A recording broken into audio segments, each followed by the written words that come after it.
Құранда Әнфәл сураһында 35-нче аятта Алла Тәала әйткән: وَمَا كَانَ صَلَاتُهُمْ عِندَ الْبَيْتِ إِلَّا مُكَاءً وَتَصْدِيًا.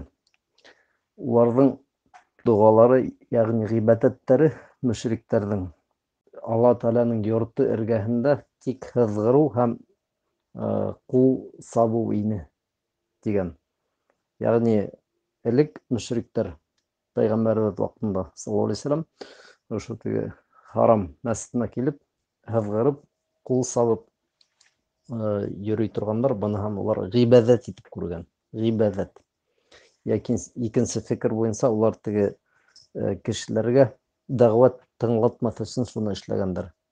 Ләкин аңлавыбызча улар быны я теге Алла Тәаланың юлынан яздыру өчен, я үзләренең гыйбадәтләре өчен эшләгәндер. Быны ябай эшләргә килгәндә, мәсәлән, теге һызгырып кешене сакырың, яки мәсәлән һунарда, моны бу кардәш әйткән вак, яки баланы әүрәтер өчен, был осракларда һызгыру ярай.